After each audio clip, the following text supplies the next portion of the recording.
I'm Tania Gustafson, award-winning nutritionist, behavior specialist, and certified mental wellness coach on a mission to help midlife women move from barely surviving to thriving. You have been lied to.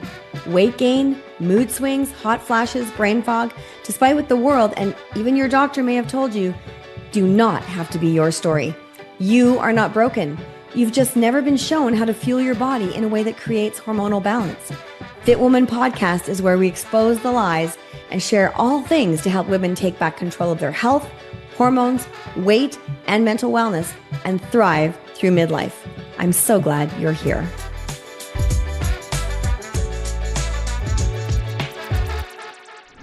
Hello there, and welcome to the Fit Woman Podcast, where we're going to explore all things to help women fuel their bodies, ignite their metabolism and their minds to thrive through midlife. So I am Tania Gustafson, your host, and today I am privileged to chat with a self-proclaimed Endo Warrior, Miss Alexa Anderson. So while navigating her own journey with endometriosis, fertility challenges, and the emotional weight that comes with all of that, I can't even imagine, Alexa felt called to create a safe space for women to feel seen and be heard. And she's launched a community called Women's Health Collective Events. So Alexa is super passionate about raising awareness and with all the struggles navigating around in endometriosis, as well as providing that space where women can be vulnerable and share openly and feel supported by others. So she gets it, right? So needed in this world today. So welcome to the show, Alexa. I'm so happy to have you here. Thank you so much, Tania. And I actually just got to sign in early to hear all the things you were saying earlier on your, I don't know if it's your weekly meeting. Yeah, this is my weekly coaching call. Yep. Yeah, I was like, love that. Gut health. Love that. Love that. So if you haven't or you're not signed up, make sure you go check it out because I got like 5 minutes of it and I was like, yep. So Perfect. thanks for having me. Oh, so welcome. Yeah, I'm just so glad you're here. So all right, there's a lot of things that we're going to talk about, a lot of questions here, and they're all great. So for anyone who's struggling with this or knows someone, please then share this with them because I know they're going to find some value. So tell me about, when did your journey into this women's health awareness really start? Yeah, so I've been suffering with my health when I actually start to think about it since I was 12, since I got my first period. Oh, wow. But when I actually started talking about it and spreading awareness and starting this community group with Amy Nicole Cohen for a space for women to just feel heard, hopefully share some tips or tricks with each other, or you know what, just you might learn one thing that might help you, Absolutely. or you might help someone not feel alone. It's all about, education and awareness and community and talking about it. But so that started about 2 years ago. But yes, my health journey goes back to when I was 12. So Wow. it is me realizing I'm going to be 34 in May. It's me realizing how many actual roadblocks I have hit to be diagnosed with endometriosis. And this goes back to me just, not being able to go to gym class, me missing school, me failing an exam because I couldn't focus because I was in so much pain during a math test. And I got told that, it's just normal. This is what really gets me upset and fired up is generation after generation.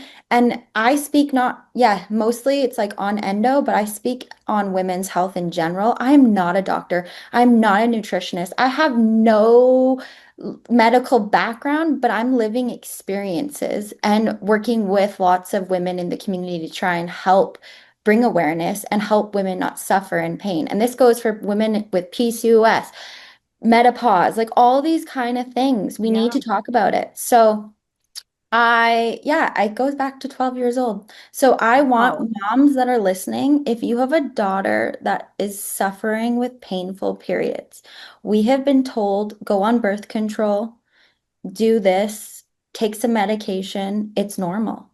I'm Mhm. here today to tell people that it's not normal. If your daughter doesn't have a painful period, but she's missing school because she's bleeding through her pants, or she has very bad fatigue, excessive hair and growth in areas that you don't want to. very sciatic pain, maybe a little bit of like a weak immunity, so always seems like they're getting sick or something. Start young, start early, and ask the questions why. Because here I am sitting at 33, sitting with fertility issues, been trying for almost 3 years, and I have been ignored by our system. And it's not me to come on to blame men, doctors, anyone, but women have not been in clinical trials until 1993. That is just absolutely appalling. I was literally just talking with a client today about, I said to her, did you know who they do the studies on women that have slow metabolism? They do it on overweight men. Yeah. And that's just ridiculous. I mean, women, we need our own testing. We need our own trials. We need our own everything because we're not men. No, when you think about it, 1993 was not that long ago. No, it was not that long ago. My goodness, that's crazy. And It's like, also, it goes as if also women have different symptoms for heart attacks and strokes. This stuff has not been studied. And we need to be loud and we need to talk about this because I bet you all the medication has not been studied that were prescribed on how it affects a woman's body. well, that's a fair point. If the studies, that trial hadn't only come out till 93, and if they're doing studies on men and not women, then they're studying the effects of the medication on men, not on women. Yeah. So it's a fair point, and I think there's probably going to be a lot of women who watch this that all of a sudden have this little wake up call. Hopefully, no one has a panic attack over it, but Well, it's very concerning. and I just feel like even behind learning all this stuff, I didn't know what endometriosis was until someone close to me has really struggled. And she has very extreme endo where her lungs have actually collapsed because of endometriosis. So, okay, let's just back up then, because some women Don't know listening what it is. might not know exactly what it is. So let's just Yeah. give us your definition.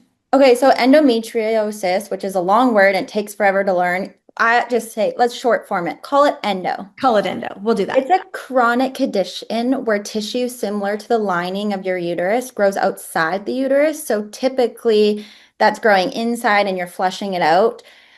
This means that this extra tissue that people with endo, there's nowhere for it to exit. So it typically is on ovaries, fallopian tubes, and pelvic lining, but they're also finding like endo tissue on other organs like the lungs, like the liver. So it's a full body disease, and a lot of it is affecting or caused like inflammation condition, kind of like an autoimmune. Right. Um, Yes. and it's crazy because it keeps changing because they used to say it was just a menstrual disease. Now they're saying it's a full body disease because there's so much, or there's such a lack of research in this. It keeps changing. They say if someone was like, oh, what causes endo? Some might say genetic, some might say environmental. Like it's still they have no idea. At the end of the day, there's no cure, is right now where we're sitting. So, that's why we need to talk about it. This is why we need to. I have some stats that I did write down. One Okay. in 10 women are affected by One endometriosis, in 10. but Wow. it takes 7 to 10 years to be diagnosed. I was a lot longer. I know many women that were a lot longer, and I probably know lots of women that could have it, but they haven't had the fight that I've been pushing for. So I would argue that that number is wrong. When I started talking about endometriosis, it is wild the amount of women that have it that I know of or that aren't even in my circle. Um, and it's because it takes so long to diagnose. So I would argue that it's like probably like 3 in 10, but that's just my small little Right. window. From your circle of influence. Yes, But officially it's like 1 in 10, which is still very high. it's very high. That's 10% of all women. You get a gathering of women in a restaurant, you probably got like 25 women sitting in there that Yeah, have this chronic, condition and may not chronic. even know it or may Yep. have been sitting there thinking that they're the only one, Yep. right? So Uh, what was the turning point that made you want to like start being loud about this? Like, did you just finally like have enough, or was there like a trigger of something? Like, what happened? Yeah, I turned 30 and I've noticed well, I'm gonna be 34, but when I Right. turned 30, I noticed that my health started declining even more. Like in my young 20s, I always suffered from chronic pain and really bad periods. But the window was getting shorter. It was like I didn't feel good during my period. I didn't feel good after my period. I didn't, they say ovulation, that's when you feel great and spicy. I felt really bad during ovulation. Like the pain is almost as bad as my menstrual cycle. Okay. So I went 42 days of and I would say I have a high pain. I think as women, we have high pain tolerances because Agreed. we Agreed. just have been told, go to work, relax, get over it, take some Advil, move on. Women have kids and still take care of people. Like it's just who we are. We just survive. So I went 42 days where I was like, I honestly thought I needed to just check myself into a hospital because nothing was taking my pain down. Like medication wasn't taking it down. I was seeing an acupuncturist 3 times a week. I would go to the hospital. I would try different hospitals. I would go to my doctor every week because I was like, I have this such bad pelvic and sciatic feeling in my hips and my ovaries and like, I was just in tears. Oh my goodness. So, like, trying to have a career, trying to get pregnant, all these kind of things, I'm like, I actually can't even function. Yeah. Oh my gosh. So, I 42 days of being told to go back to my doctor. So I even drove to Vernon to see if someone would take me serious there. And they pretty much stopped me. This nurse practically stopped me and said, haven't you talked to your doctor about this? And I was like, yeah, but like I don't want to just go on a bunch of painkillers and like the answer to these things is birth control a lot of the time. Like I'm trying to have a baby. Right. Yeah. And he dismissed me, the nurse, and was like, yeah, okay, well, fine. I guess you can see the doctor. The doctor told me to go back to my doctor. Like I have been in a merge time after time, pat on the head, go home. That's horrible. But like this pain that I'm in when I have these spasms or uterus zaps, I call them, I get to a point where I start to black out and I actually can't physically handle it. Like I want to hit my head on a wall Goodness. because I can't do it. Oh, oh my gosh, Alexa, I'm so sorry. So That's like, just horrible. but this is women struggling out there Yeah. with this. Yeah. Oh my goodness. And So so, have you gotten any good answers from anybody? Like, you clearly have gone to a lot of people, but has anybody actually helped you with any of this? Like, I mean, it's like you don't want to put blame and you don't want to put blame on your doctor, but no, nobody's really taking me serious enough. I've had to fight and fight. It took me a year to get into a gynecologist. I've been misdiagnosed over the years with multiple things. They thought I had celiac. They thought I had herpes. They thought I had borderline personality disorder. Like I'm talking like to the extremes everywhere. that's crazy. Vertigo, I've been told I have. I don't have vertigo. I went to a chiropractor and made them do like a head scan and he's like, "Nope, everything looks good." So yeah, I've just been pushing, but I mean, throughout this, I am in the process. I have found some answers. Oh, good. They are good, but they're also, it's like, it's hard because when you get answers, also, it's kind of like, not that you hit a roadblock, but you're like, okay, what's my next step? But why did this take so long? Like, Right. I'm trying to let go that I could have had answers, and that's why it's so important to talk about this, is I could have had answers a long time ago. And maybe the stage of my life, I would be in less pain. I would have already had a kid. Like those kind of things come to mind. So fertility or went to the fertility or no, gynecologist. They said, yep, I mean, we can't how they diagnose it, because they can only diagnose it fully, is through a laparoscopy, where they go in and they actually go see. Right. It's like a procedure and it's like putting a camera in and like seeing how bad it is. They don't shoot, they don't get you that way. They call it a clinical diagnosis. So they clinically diagnose me based off all my symptoms and pain that I have endometriosis. Then the doctor says, well, you have, or the gynecologist, a year I waited for, says, well, yeah, you want kids, so I can't really help you with anything because you want kids. Really? So, if you want children, your options are to go to a fertility clinic. So, they shoot you to the fertility clinic, but they don't help you manage any of the symptoms. I mean, they tell you the basics, like make sure you're Oh, like, lifestyle and da da da da. Da. But so went to the fertility clinic, waited another whatever 6 months, which I had been asking my doctor for years to go to the fertility clinic because I knew deep down that I was going to have a hard time getting pregnant. okay. Fair enough. Because Well, with all those symptoms, it's not a huge leap. no, you just, and They're as a woman, woman symptoms, right? Like yeah.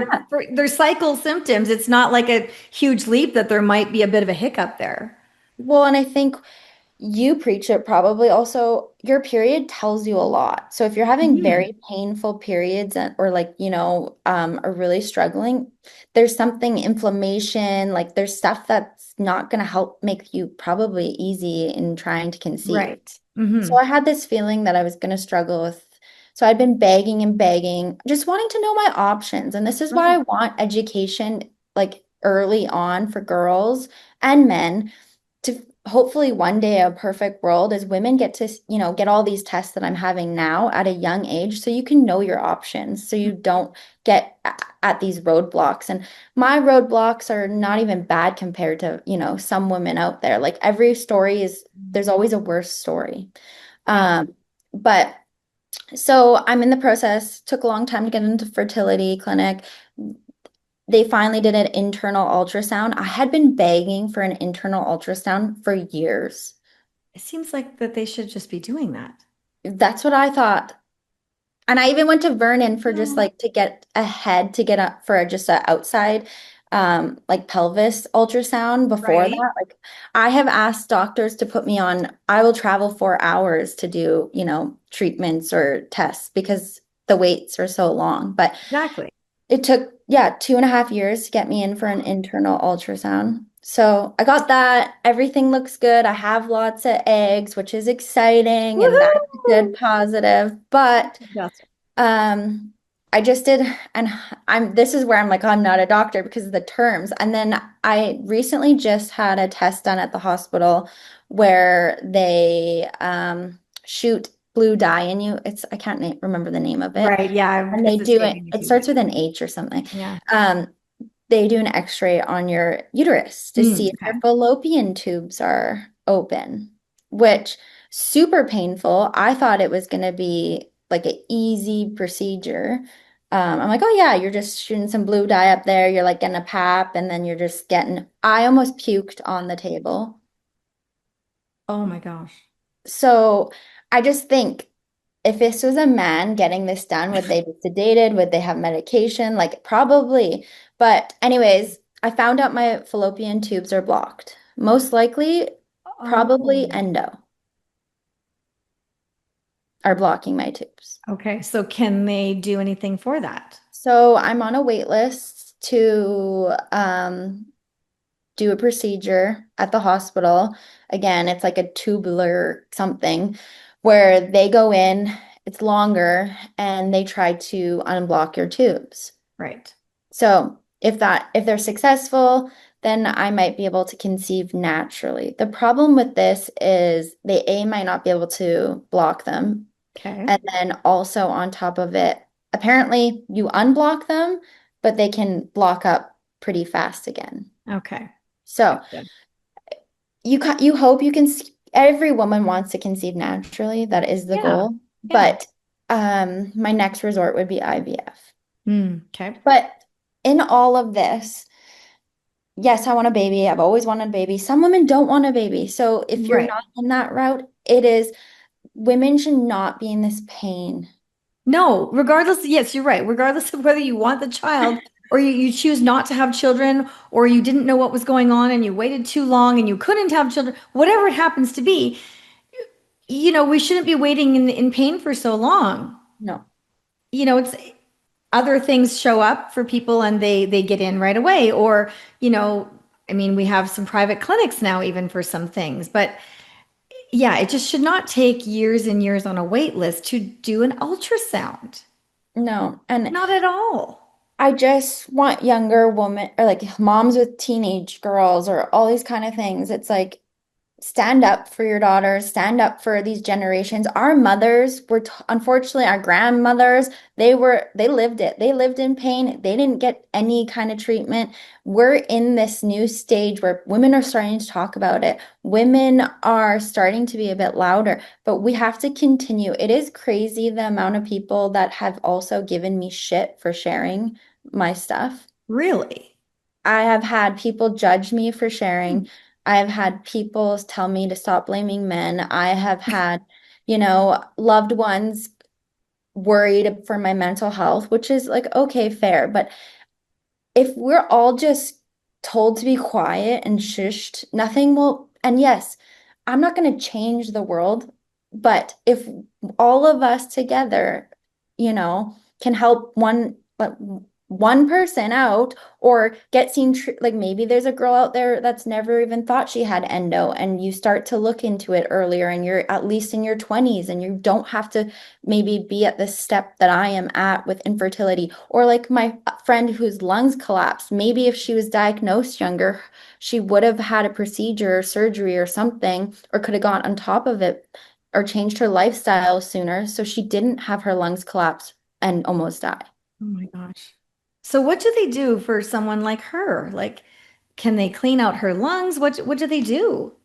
Well, she's had multiple surgeries, Oh, and poor she's girl. she's in Europe, which is better for her, which they like other countries are definitely further ahead in learning about endo and studying endo. So they're definitely trying, but she's a guinea pig in a lot of this also. Mhm. Um, Hers seems like a pretty extreme case. Is that true? Yeah, Yeah, but okay. it's kind of like, and this people are like, "Oh, you're so dramatic," but this is the how I explain endo, and please take this with grain of salt. But it's kind of like having cancer, but well, I mean, she almost died from it, but Right? I'm not going to die, but it grows, it multiplies. Yeah. These lesions are growing in our body and attaching themselves to organs. Well, we need our organs. Yeah.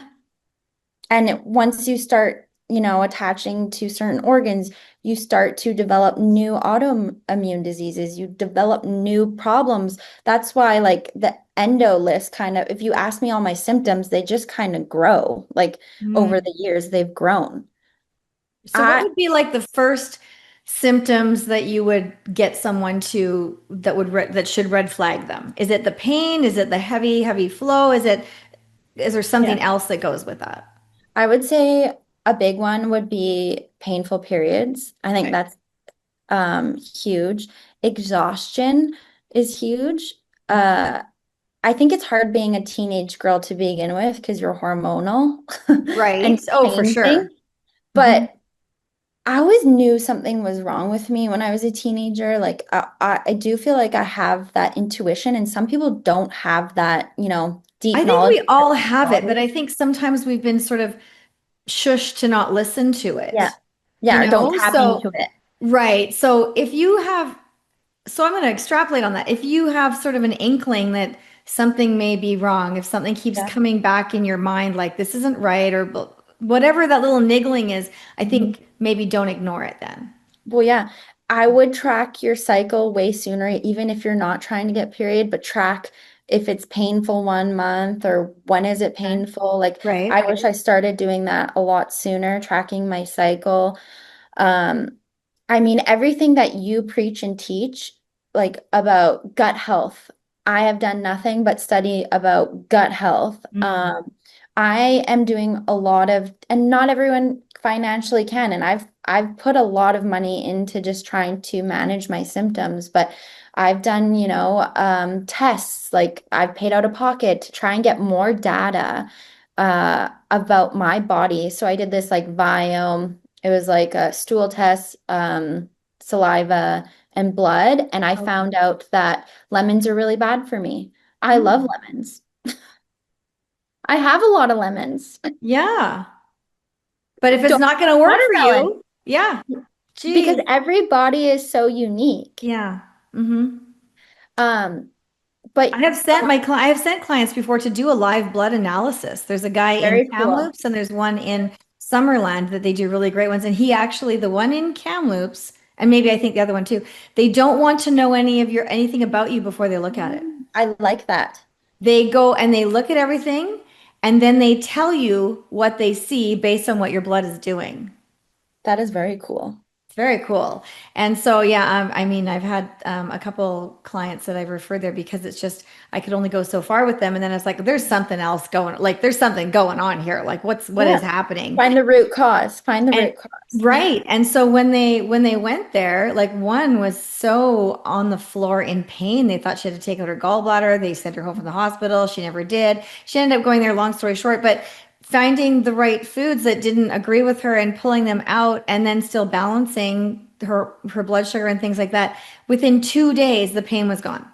I love that. See, those are the stories, but Yeah, that's what we have to share and talk we about. do. Yeah, And maybe someone listening or eventually going to listen on this, oh, I need to find out this guy. Like I've tried all these things. The right. problem when you have a chronic condition, you actually will try anything or you'll do anything to reduce pain by 5%, 10%. We're not at this point. I know there's no cure, so I'm not looking for, this magic wand, but how do I live in my life the next, years, not in chronic pain, Exactly. or Exactly. at least not the level of chronic pain. Like, I I mean, unfortunately, the chronic pain isn't going to go away, but like, how do I get out of the nines and tens and go back to the fours and fives? Right. The So, debilitating pain. So come down to where you can at least function yeah. and enjoy life. Like, I mean, especially if you want to have a little one, you got to be able to be able to function with Well, and that child as well too. that's a big thing people Yeah. also don't realize. Like, I want kids, but I'm also worried to have kids because if I'm in the state I am in, I will need support. Like, I actually don't think I'll be able to care. I mean, I think moms are warriors, and I hear that mom strength also comes in, but it's scary. It is scary to think when you can't actually take care of yourself because you're at such an extreme level of pain. Yeah. Yeah, that's really it's just, I'm sure for no for anyone who has not ever been there, it's just an unfathomable place to be, and nobody wants that.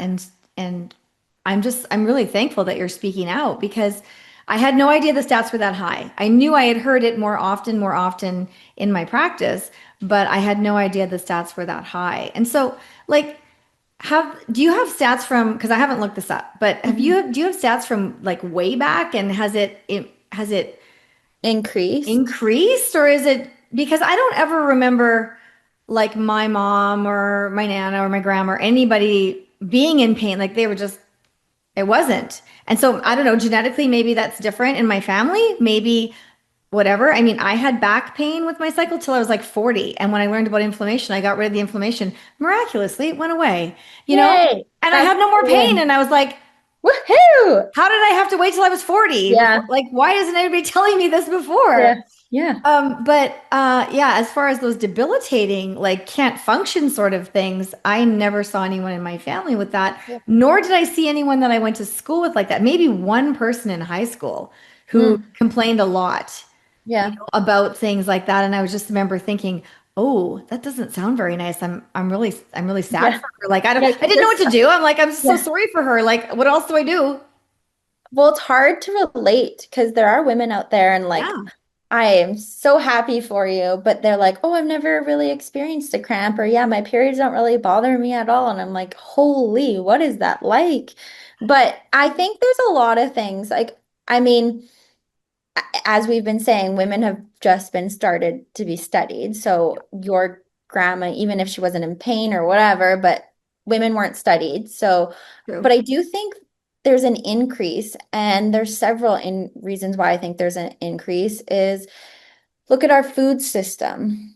The nutrition is Or way lack down. of. Yeah. Yeah. Pesticides, endo disruptors, like I follow, and you probably, if you are struggling with your health, your algorithm on social media is always telling you what's bad for you. I go shopping now with an app, um, and I scan all my food and I look at the ingredients and endo disruptors. I throw out all my products that are in my bathroom, and I actually found one that's like a body wash, and it was saying something about, I can't remember what was on it, but that could cause fertility issues. And I was like, cool. Oh my gosh. So I've gone How is that even extreme. allowed on the shelf? Like, really, honestly. We need to go back to Oh boy. better standards. The Europes do it right. Like Yes. we are in a society where they just approve everything in it and they don't really do any research, or it has a million names and different ingredients. I mean, we're seeing that. You're a nutritionist. You're talking about oils and all the different things that are like really bad for you. Yeah. Seed oils are Yeah, everywhere. They're in everything. everywhere. And they're also harvested and grown with glyphosate. And so Yeah. you make this horrible concoction with another horrible concoction and then put it in a jar and tell you it's okay to eat it. Yep. And we eat it because we trust that, oh, well, they wouldn't let anything poisonous get into our food, Yeah. but they are. And it's just, yeah, it's ridiculous. And natural products have a heck of a time getting approved. And regular, everyday, I'm not even sure what that category is. It's kind of like if it doesn't kill you, I guess no one's done a lawsuit. And so it's allowed to be there. I don't know. Yeah. Yeah. Yeah. So I would say anything you're putting in your body, on your body, what you're breathing in, fragrances are really bad for you. Yes. So you just have to, I mean, some people aren't in a state of pain, so they're going to continue to consume. But even if you're not in pain, I would look at everything you're using, and it Mhm. takes time. Like I'm not Yeah. where I want to be in my health journey or product journey either. And you also don't want to be wasteful and like I spent, all this money, but I now use something, I see what I look at it, I scan it, I see what the ingredients are, and then I'm like, okay, I'm not buying that again. Like, or I'm not using that again. Right. Yeah. And it's kind of like, once you know, then you can't go back. You can't go back. Because you just feel so like, if I know that this has got a whole bunch of stuff in it that it's not good for me, like the body wash. So then it says right on there, it may cause fertility issues and you want to get pregnant. You're not going to take it in the shower. No. Like That it's one just, definitely I did waste. right? Like it's just I like, threw that out. okay, we're going to get rid of that one. But yeah, it's just, it boggles the mind, right? But yeah, I think the education and just making people more aware of like, just take a few minutes and look at a few things and Yeah. start with one area. Maybe start with, I don't know, when you're shopping at the grocery store, or Yeah. maybe when you're buying your laundry detergent, just pick one thing. Just pick one thing somewhere and Yeah, that start. was the first thing I changed my Oh, was laundry. it? Yeah. Okay, cool. Yeah. And there's great local stores here in Kelowna if you are from Kelowna, like Phil, Kelowna, and the Mission. Always, not only are you doing reusable stuff, so you're helping with the planet, but you're Hmm. also using products that are usually kinder on your body, or natural, or are also supporting small female entrepreneurs. So Yeah, the local local. feel as well. But yeah, I would say it's a handful of things of why we're seeing. I also believe in like I can get, people won't like this comment, but I'm gonna say Go it ahead. because I'm being raw and real. But ever since I've had COVID, I've also noticed, and I had two COVID shots, I've noticed that's when my health really started to decline, and I never really got back. Like I kind of feel like I had long COVID. I feel like I still have long COVID. Okay. So I don't know if anything is in there, but Well, yeah, I don't know. I've heard of a lot of people that have had issues yeah. with after the shot, my sister actually being one, and still unable to really get a handle on pain. Yeah. And she had something else to begin with, and that just exacerbated it, similar to you, Mm. right? Different, Yeah. different thing, but Yeah. hers was fibromyalgia, and it just seems Mm. to That is not fun. like exacerbate it, and then for to be debilitating, and then all of a sudden not, and then it back and forth. So it's very interesting. Different people I've talked to. Um, yeah. And so Well, there are some protocols out there to help yeah, sort of rid your body of that. And I know Dr. Peter McCullough has one Mhm. that's out there. Yeah. And you can actually contact him on his website. I'm giving him a plug here. Wouldn't even plan to do this, but you can Yeah. actually go onto his website and you can book an appointment to talk with him. Oh, very cool. You can actually do that. So, yeah, I was checking into it for my sister actually. So I Well, yeah, just I don't know just if it lost. was like the actual shot or like getting COVID, but if you had an autoimmune disease or some kind of Mhm. chronic condition, it is like it's put gasoline on the problem. And then Yeah. usually with what your sister is going through and endo, you usually get a cousin or some kind of relative disease with it. So Yeah. There's always an extra thing, yeah, it seems like, with stuff like that, right? It's never just a one and done. no. No, because like you said before, it's growing. So if something's fueling the growth, well, it's going to metastasize into or with or combine with Yeah. perhaps something else that creates a whole new issue, right? Yeah. My goodness. So what do you think? Um, what have you noticed shifting for women in the last few years in terms of Yeah. the awareness and stuff like that? And willingness to talk. I mean, you're very willing. Have you noticed that with your group and stuff that more people are coming out, more people are being, able to talk? Well, yeah, I think it's just starting. I mean, in my algorithm, I see it all the time, but Hmm.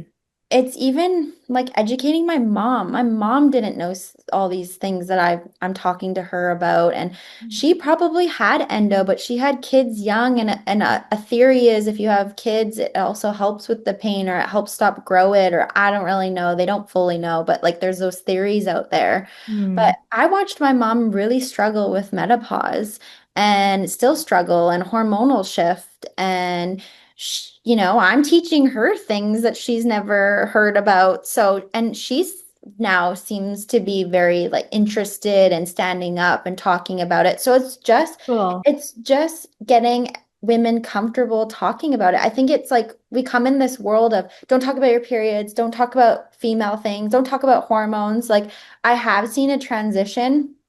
I didn't know what endometriosis was. You didn't know what endometriosis, and just a No. couple of years ago, like just because someone told me, she looked at me and says, I hate to tell you this, but I think you might have endometriosis. She's not a doctor, but she just watched me suffer. Oh, So, interesting.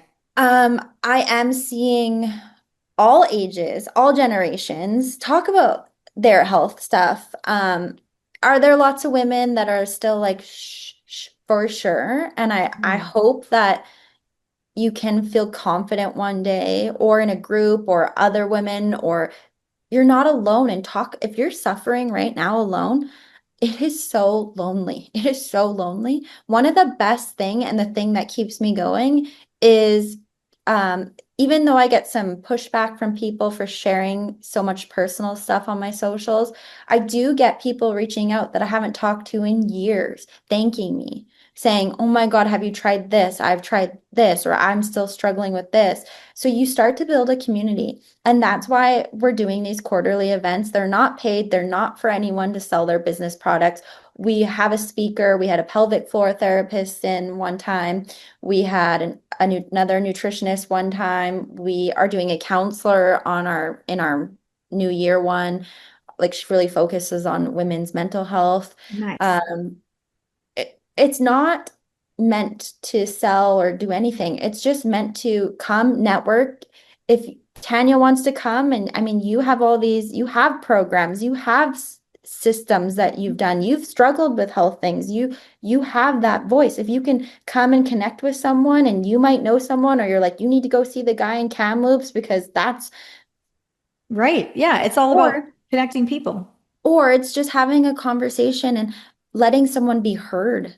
Like Yeah. having that 10 minutes with someone where you're like, "Oh my God, I'm so sorry that you're feeling like this." Like people heal when they're around other people also. And society we're very, I mean, digital, right? Right. Right? But no, it's just it's fun to see, and we have women from, 20s, 30s, 40s, 60s, 70s sometimes show up, and it seems to be a different group all the time. And Wow. hearing some of the older women talk about stuff, and it was actually kind of funny in our group. We found out some funny things where it's like, yeah, she's older and she could still get pregnant, and that was a shock to her. Like, That would be a shock if you weren't planning on that, right? yeah, like Oh my it's goodness. just funny things that you're like, well, yeah, why weren't we taught this? Like Yeah. it's embarrassing to say, but I was counting my period wrong for years, and because nobody properly told me how to Well, that's, count. yeah, well, that's fair. I mean, if you're not taught, how are you supposed to know? It's not like you came with a manual. Like there's, not like you just pull it out of your pocket and there it is, Yeah. right? But I'm My just goodness. like, holy moly, I've been thinking that the first day is like totally like I thought the first day was after your period ended. Nope, it's the day you bleed. You're like, oh, well, that explains a lot. Explains the counting, right? Yeah. Yeah. Oh, it's But like crazy. we're not educated, and it needs to be brought down to the lower level, and men need to be educated also on women's hormones. I Right. also think maybe the future, and this is like dreaming, is Mhm. that we'll get to the point where women work around their cycle. Oh, interesting. Because we have those four phases, Yeah, yeah. and you work, I'm sure you change or you during certain weeks. I mean, I guess you're probably maybe not cycling still, but Nope, I'm done. but Yeah. when, yeah, women when they are cycling, it's Yep. like you're supposed to. I mean, I'm different, but you're supposed to feel energized when you're ovulating, and that's when you should do those, big moves, take those risks, your workouts are a little bit harder, that kind of Right. stuff. It's just, I kind of feel like the cycling maybe will eventually get to where it's a little bit around when women are really thriving and then resting when we should. That's an interesting concept. And Because, yeah, it would be very helpful, especially for women who are struggling. mhm, For women who are not, and they're just like, it's like yeah, business as plowing usual, through. right? Yeah. They're just like, okay, but it would be a different concept still. But if they even understood that during those times that they started paying attention, they might be able to tap into that extra energy. So I think there's benefit here for absolutely everybody, really. So how often do you have your health collective events? Yeah, so right now we're just doing them quarterly. They're Okay. free. We host them at the Kelowna Now Media Group office. Super casual, like I said. We just come together for a couple hours, a little bit of networking, gathering, talking, and then we try to have a speaker and then kind of all share what's going on, or if we Okay. can support somebody, or if someone's this and this and they need each other. So, Right. Oh, that's really cool. I yeah. love that. And so, okay, so someone's listening today or they want to come to your event, or they're struggling or whatever. So, how can they find you? Yeah, so probably the best way to connect with me is on Instagram, my personal Instagram, Okay. Alexa R. Anderson. Okay. And then yeah, if they have questions or they want to look at the event, we're not like super formal, so we kind of just make the events as we go. Sometimes we'll be like, oh, let's do one in January, and then we'll be like, now let's do it in February. But if you have someone that you're like, oh, you know, maybe that Kamloops guy should come speak at one of Oh, the no. Yeah. His name's Devin. His name's Devin. Kevin. What's the clinic called? Oh my gosh. Let me just check really quick because I have it right here. But Uh, yeah, we'll try and get you as a speaker, and like, I mean, they're only Simply quarterly. Health. Simply Yeah, Health in Kamloops yeah, is the clinic. Yeah. yeah. But or if you want to ask more questions about endo, I'm always here. Like I said, I'm not a doctor. I'm just an endo warrior, and I just want not just endo women. I want women of any kind of health issues. I want funding for us. I want medical trials. I want people to not tell you to be quiet and gaslit and Mhm. you're just an emotional woman. Like it's not the case. Okay. That's perfect. What one message do you have for that one woman? Mm, There's somebody listening here that you have a message for them. I know it. yeah. Well, God, there's so many messages. I don't know if Right? I have like the message. Okay. I think keep fighting. Okay. Keep fighting. There, you have to believe that there's light under at the end of the tunnel. Because if you because with endo right now there's no cure, you really feel like you want to just go lay down and call it a day sometimes because you're Mhm. like, well, how am I ever gonna live a normal life? But with really focusing on your health with gut, red light therapy, acupuncture, heat, like heat is my best friend, a heating pad, hot baths. You really do have to just adjust your lifestyle. Mhm. And I don't even think that just means for someone suffering. I think your health is your number one thing. If you don't have your Absolutely. health, you can't be a good mom, you can't be a good grandma, you can't, you can't be good to yourself. Your health, t time goes by so fast. And Yeah. do you want to be 80 and unhealthy, or do you want to be 80 and thriving? And you hear all these like amazing seniors that are doing, runs and swimming and records, like 80-year-old woman did this. And do you want to be that person, or do you want to be someone that's overweight, inflammation, diabetes? Yeah. So I would say that everyone, if you don't even have a disease, just take care of yourself. Self-care, that word is overused, I think, but you do have to put yourself first.